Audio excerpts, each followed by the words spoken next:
Hello. If you're able to, please close your eyes. Take a deep breath in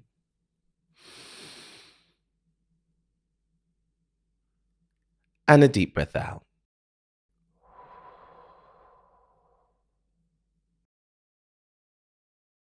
Relax your shoulders. Unclench your jaw. Take another deep breath in.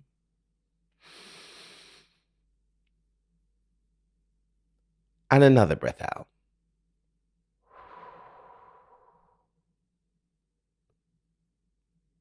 You can open your eyes now. My name is David, and welcome to Mindful Moments. How are you today? I hope you're well. Welcome to episode 40. I can't believe it's come around so quickly. If you've been here before or listened before, you will know that every 10 episodes we do a Q&A. So today is a Q&A episode. I have received questions from my community on Instagram, and I have 10 of them to answer today. Thank you so much for your continued listenership up until this point. 40 episodes has come around very quickly. And it's a lot of work, these episodes, but it's work that I love, I truly love and enjoy. And it is a true privilege to continue sharing this with you. So thank you so much. Without further ado, question 1. How do you deal with criticism? That's a very good question because I feel one of the things I'm proudest of in my life is becoming better at dealing with criticism. I used to be very, very sensitive to it. Criticism to me used to feel a lot like rejection, and I used to really struggle with rejection. Criticism, when it has the right intentions behind it, elevates you to another level, which is something that I always try to remember. Being criticized is something that's going to make me better. But one of the things I truly hold on to and always evaluate is the source and intention of the criticism as I see it. If one listens to every single opinion that one receives, it's not really very good for you, especially if, like me, you do something creative. When you do creative things, it's interesting. You have to believe in yourself enough to continue doing that thing and override your own internal doubts. But equally, you have to be humble enough to take criticism and suggestions so that you can improve at what you're doing. In fact, generally, I think that counts in life. You have to believe in yourself enough to override your own doubts, but you have to be humble enough to receive criticism so you can be as good as you can be. So I have people whose opinions I value and I know I value. So when they criticize me, I know their intentions are pure. I know it's purely from a sense of trying to improve what I'm doing. And then there are some sources from which I don't internalize criticism and I don't listen to criticism. Not so much that I ignore it, because you can always learn something from everybody, but just it's important to know which opinions you value most. And when you are criticized, to evaluate the intention behind it and the source of the criticism and determine whether or not that's something you should internalize and act on or something you should just hear, be thankful for, or acknowledge and move on from. Yeah. Question 2. What do you do to recharge away from doing work? Very nice question, because that's something that, as I've said a few times, is something I'm really working on this year.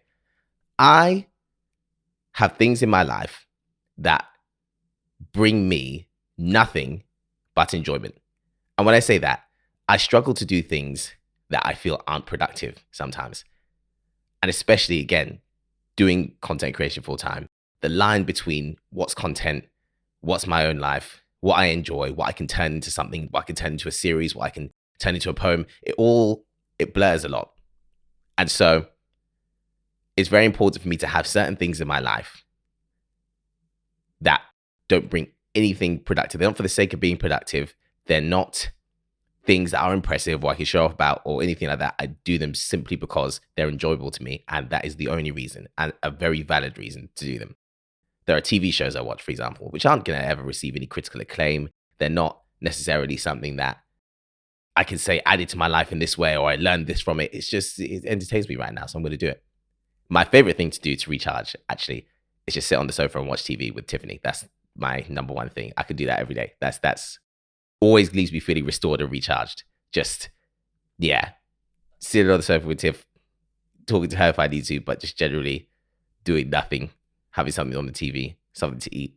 That's just my favorite thing. Yeah. Question 3. How do you deal with feeling like you're disappointing your family? There's a lot of weight to that question, especially as you know, being from Ghana and being from an African family. The values are very much that you honor your father and mother, you respect your elders, you respect your family. And it can be very hard to draw the line between respecting your family and honoring your own needs and desires and boundaries. It can be very hard when something you want for yourself and you know for yourself is the right thing clashes with what someone in your family would want for you. It's very hard to pursue your own path and not mean to cause offense, not mean to cause disappointment, and not want to hurt somebody. And doing so just because what you want is different to what somebody in your family wants. It's very difficult to feel like you've fallen short of expectations of you. It's very hard to, well, having expectations on you by virtue of your existence is a very difficult thing in the first place.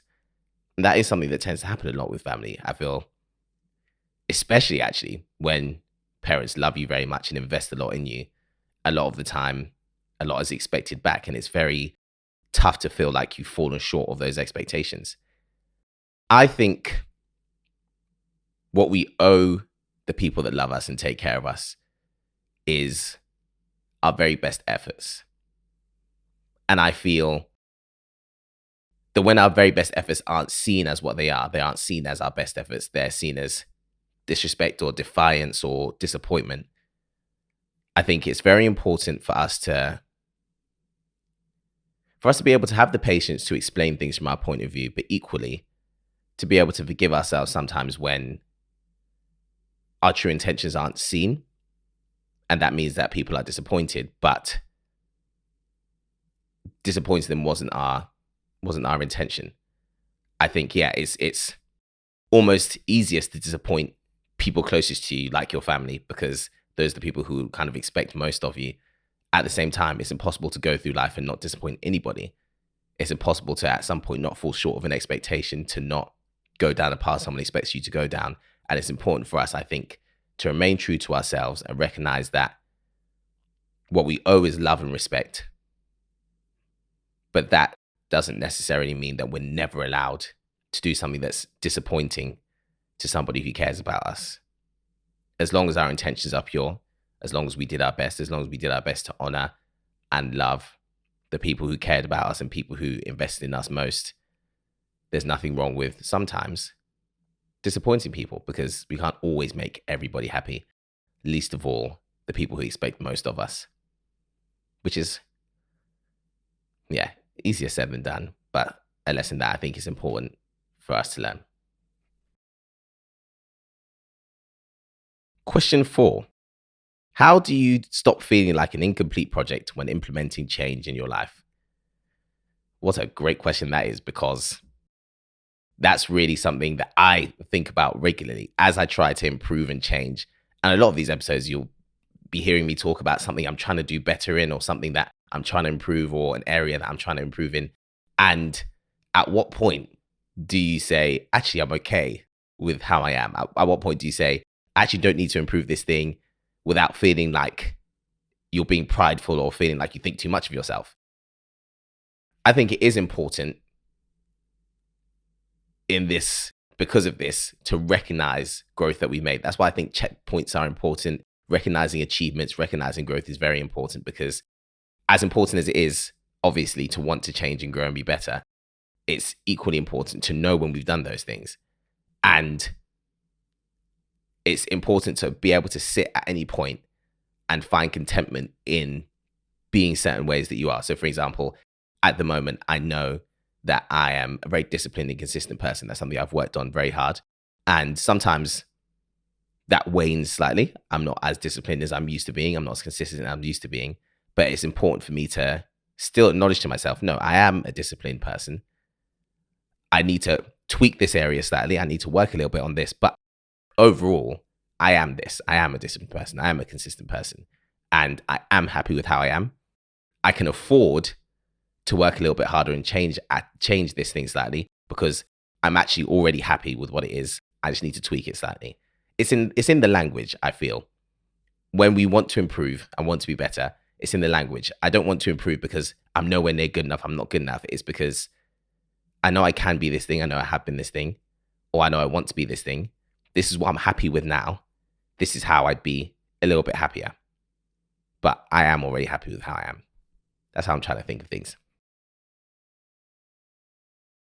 Question 5. What lesson have you gained on the travels you've been on this year? Really, really nice question. I have enjoyed traveling a lot in the last couple of years. I didn't travel a lot when I was younger, so doing it in my adult life has been really, really wonderful for me. And I think the biggest lesson that I get from traveling is just how much we have to offer each other, how much different cultures have to offer each other. When we were in Japan, I went to Japan with Tiffany and 2 of our friends. And when we were in Japan, we were on the train and talking about how much we love the Japanese transport system. And one of my friends said, what do you think people in Japan would love about coming to London? And that's what it did kind of occur to me, that to me, going to Japan was so exciting because it was completely new to me. There was so much to learn there. There was so much culture I hadn't seen before, so many things I hadn't seen before, so much to understand. But equally, someone who grew up in Japan would come to the UK where I've grown up, and there'll be loads for them to learn here too. And then obviously I went to Ghana, where I'm from, and learned a lot of things about my own culture, where I'm from. And yeah, there's just so much that we have to offer each other as human beings. There's so much that we have to learn from each other as people, from cultures, places, and traveling is one of the ways that you can obviously get a first-hand account of those things. You can get a first-hand experience of those things, which is why I feel very blessed to be able to do it now. So yeah, I think the biggest thing that I've learned is that we all have something to offer somebody else. And there's always something we don't know about another people, another culture, about other people and other cultures. And it's important for us to open our ears and listen and really try and experience those things so we can understand each other better. Question 6. How do you start off your day so that you're so positive? A lot of the questions I got were around positivity and me being a positive person, which is very nice. This is a good time for a good reminder that there is an episode, I can't remember what number episode it is, but one of the episodes of this podcast is about my attempts to be more positive in my life and what I do to do that. But what do I do first thing in the morning? One is I drink a glass of warm water or 2 glasses of warm water. That's really good for you. Drink a glass of warm water or 2 glasses of warm water when you first wake up. And 2 is that I don't look at my phone for at least 15 minutes. At least 15 minutes. If I know I'm going to wake up or if I know I'm going to have to start work early, I'll wake up earlier so I have time without my phone. I really just think going straight into your phone and all the information that's on there and all the things that are on there that fill our brains, it really helps me to not get into that first thing, to actually filter through my own thoughts first and then enter the world. So yeah, warm water and not looking at my phone for at least 50 minutes. Those are my things. Question 7. What is something you've done in the last week that felt like a hug to your inner child? In the last week, I have been 2 things actually. The first thing I've been doing is doing crosswords. Again, when we went to Japan, on the plane to Japan, my friend had crosswords on her phone and we were doing crosswords. And that reminded me how much I love word games generally. I love words. I think it's very apparent through everything that I do that I really love words. And I love word games, crosswords, word searches, all of that stuff. And I hadn't done a crossword in years. I was like, wow, I really love crosswords. So recently I've been trying to do 1 crossword a day and it's been a lot of fun. And then as well as that, I've been trying to actively write 1 poem a day. I love poetry. I love writing poetry. A lot of my content now involves poetry. And it's something that I do because I genuinely love it from my heart. I love it so much. And I think doing anything that you love is in service to your inner child generally. Doing anything that you love for the sake of doing it rather than for any greater purpose is of service to your inner child. So I'd say those two things: playing word games, my crosswords, and writing poetry. Yeah. Question 8. How do you gain momentum again after a burnout? Very timely question, because that's exactly how I felt at the beginning of this year. And the answer is slowly, very slowly. When you burn out, as in you burn out, your brain and body can't do anything else, and you have to you're forced to stop.